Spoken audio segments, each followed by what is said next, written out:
a todas e a todos. En primeiro lugar, agradecerlle ao equipo da Consellería, a Conselleira e aos directores xerales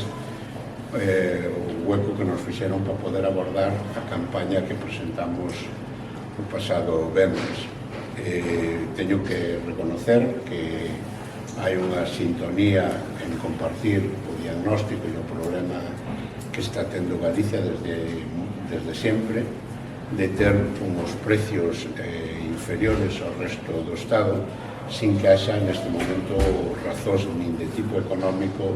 nin de tipo xurídico que justifiquen este diferencial. O tema do leite é un elemento sustantivo en Galicia, donde vertebra e dá vida económica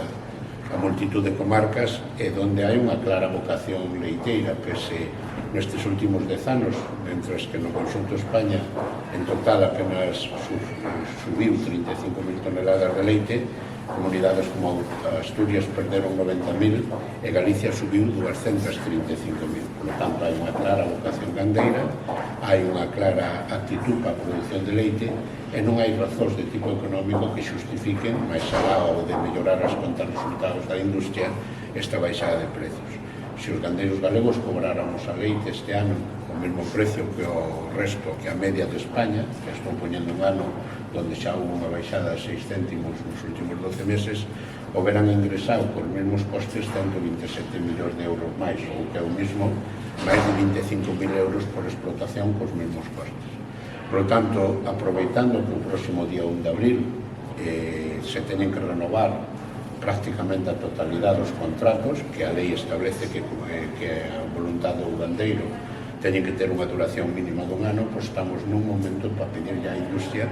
que corrixa este agravio comparativo pola vía de convenceros de que é unha forma de apostar por o seu futuro. A industria láctea sin gandeiros e sin leite non ten razón de ser. As cadenas de distribución, os consumidores non van a ter un déficit de produtos lácteos porque virán do outro lado. Pero a industria sin nós, sin os gandeiros,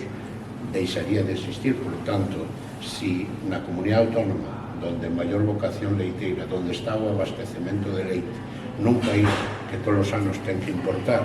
prácticamente a mesma cantidad de leite de toda a que produce Galicia, non ten moito sentido que a industria, tanto nacional como incluso a estranxeira, pois xogue a facer difícil a vida aos gandeiros. Vamos a plantear buscar ferramentas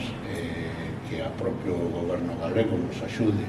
tanto de información e evolución de costes como de facilitar e axudar a que nesa negociación de precios haxa unha recuperación e os gandeiros podan negociar en pé de igualdade que a industria, non como hasta ahora asinar contratos de adhesión. En ese sentido era un pouco que trasladábamos que daqui ao 1 de abril traballar conjuntamente ca administración, co goberno, para que esta situación de agravio comparativo se poda corregir, sendo conscientes das dificultades, pero poniendo tamén para que esta situación non pode continuar.